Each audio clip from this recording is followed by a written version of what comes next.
የወሩት ነገር ሰምቻለሁ። ደግሞ ይሄን ወረቀት ማስቀምጥ ሄዱት። ቆሽ ምንድነው ያደረጉት? ደግሞ ካክስቴ ቦርሳ እቃ ይዞን ሄዱት። ደግሞ የወሩት ነገር ተሰማ ከጠፋት አስከፍረናለች ሲሉ ነበር። በቃ እርግጠኛ ነኝ እሷ ናት የምትልካቸው። ለምን እሱ ለምን እንዳደረገች አልነበረችም። ዳጣዬን አታደርግም። አባዬ አክስቴ ልካቸው ነው ይመስለኝ። እና ደግሞ ከዳጣ ጋርም ሲጣሉ ነበር፣ እየዛተችባት ነበር። ከዚህ ቤትም ትወጫለሽ እያለቻት ነበር አባዬ። እና ደግሞ ሲያወሩ ሰምቻቸዋለሁ። ምን ብለው ሲያወሩ ነበር? አክስቴ ልካቸው ነው የሚሆነው። ሰምቻቸዋለሁ፣ በጆሮ ሰምቻቸዋለሁ ማየ ሲያወሩ። እና ደግሞ ወረቀቱን አስቀምጠው ሲባባሉ ጌጣጌጡ ደግሞ ፌክ እንደሆነና እንደሚመልሱላት ሲያወሩ ሰምቻለሁ ማየ። እርግጠኛ ነኝ። እርግጠኛ ነሽ? በኋላ ዋንዳ እንጣል እማዬ መኝኝ ተዘረፍከው ያልኩሽ እኮ ለዚህ ነው። እሷ ደግሞ እርግጠኛ ነኝ ዘራፊዎች ቤት እንደሚመጡ ታውቅ ነበር እማዬ። ጤቢ በፍጹም ይሄን አታደርግም።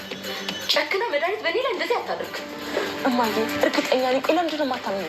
ሰው ከስህተቱ ተምሮ መልካም ሰው ለመሆን ሲሞክር፣ ሰው ከስህተቱ ተምሮ መልካም ልጅ ለመሆን ሲጥር እንዴት ደስ ይላል።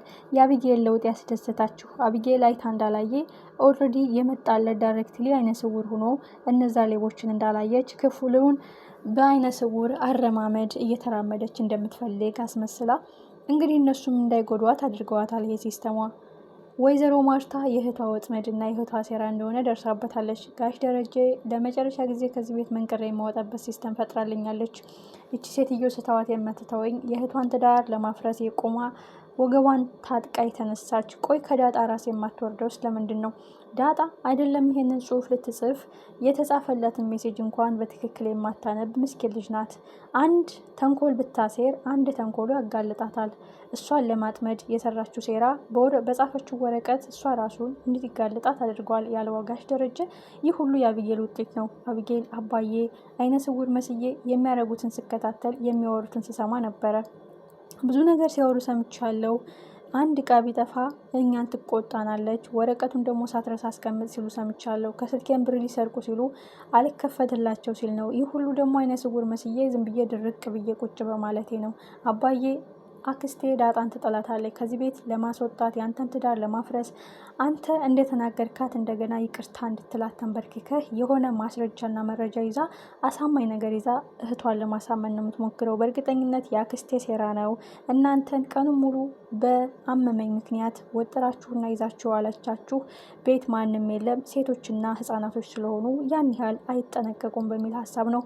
ሲቀጥል እዚህ የተንጣለለ ቤት ውስጥ እንዴት የሷን ክፍል ብቻ ልትመራና ልትጠቁም ቻለች? ዳጣም ሆነች ሌላም ሆነ ቤት የሚሰርቁ ሌቦች ሲገቡ ያገኙት ክፍል ነው እንጂ ከዚህ ግራ ከሚያጋባ ደረጃ ወጥተው ቀጥታ ወደ እሷ ክፍል ገብተው የእሷን ሻንጣ ሊከፍቱ አይችሉም። ይህ የእሷ ሴራ ነው አባዬ መኔ በማለት ቀጥታ እውነቱን ተናግራለች።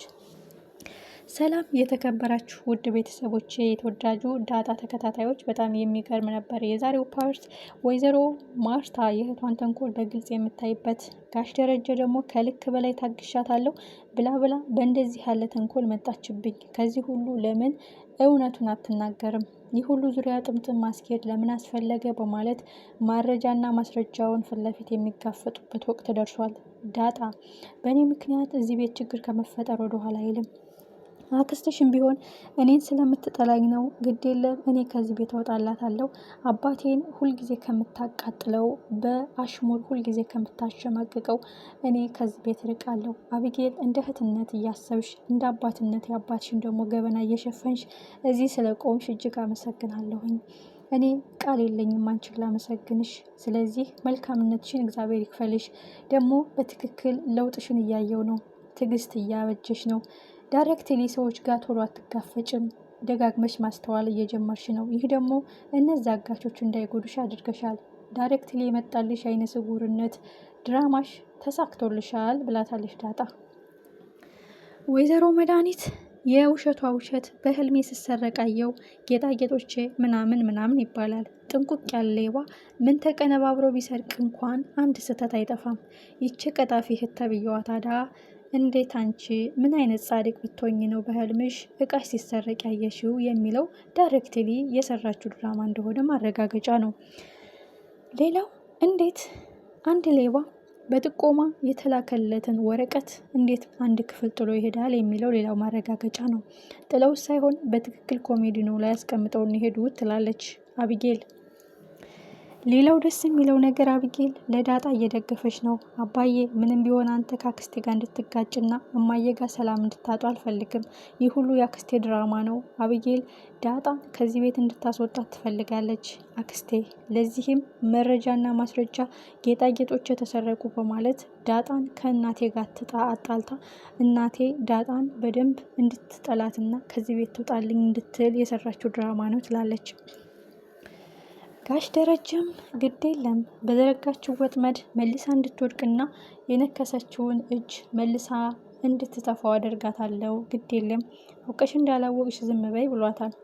ሌላው ደግሞ ገዜ ነው።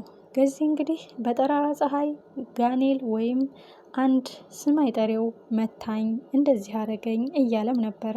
ግን እሱ የማይሆን ነገር አሽትተው ነው እንጂ በትክክል ሌቦች ናቸው። መጨረሻ ከቤት የሚሰሩትን ስራ ወጥተው ሲወጡ ዳጣና ውሃ ወይም ምጥን ተሰብስበው ያዩዋቸዋል። ገዜም እነዚህ እኮ ናቸው በማለት ተከታትሎ እያጥመዘመዘ በዱላው ሲወረውርባቸው ያመለጡታል።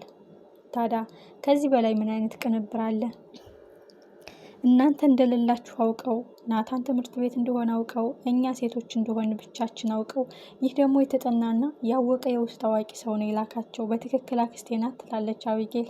አቢጌል አሁን ማስተዋልና ደጋግማ ማሰብ ጀምራለች። ዳይሬክትሊ ችኩልነቷን ትታለች። አንዳንድ ጊዜ ያወቅኩትን ካልተናገርኩ ያየሁትን ቶሎ ካላወጣው የምትለው አቢጌል ደጋግማ ነገሮችን ማገናዘብ ጀምራለች። በፊት ቢሆን አንቺ ዳጣ አንቺ ነሽ፣ ከአንቺ ሌላ ሌብነት የለመደ ሰው የለም፣ ከአንቺ ሌላ ሌብነትን የሚያውቀው የለውም የሚለውን ትታልቅ ይህ ሁሉ የአክስቴ ድራማ ነው ትላለች አቢጌል።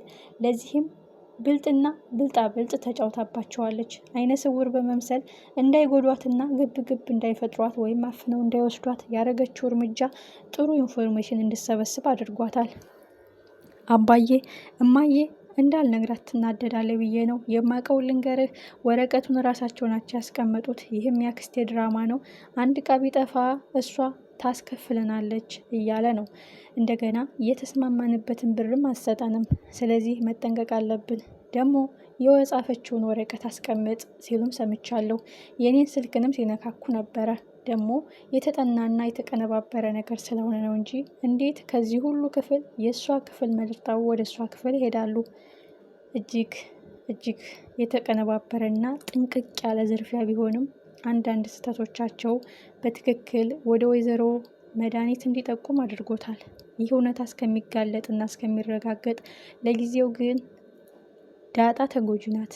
ጋሽ ደረጀና አቢጌል እውነቱን ቢያውቁም አክስትየዋ ግን ከክፋትና ከተንኮሉ አንጻር ወይዘሮ ማርታን እንዴት ያለሽ እኔማ ልሰርቅ አልችልም፣ የእህቴን ቤት እንዴት አስደፍራለሁ፣ እንዴትስ የሚለውን ነገር አባብላ ዳጣ እንድትባረርና ማርታ ዳጣ ላይ እንድትነሳባት ልታደርግ ትችላለች። በጣም የሚገርመው ነገር እውነታው ባጭሩ ይገለጣል፣ ሀቁ ይረጋገጣል።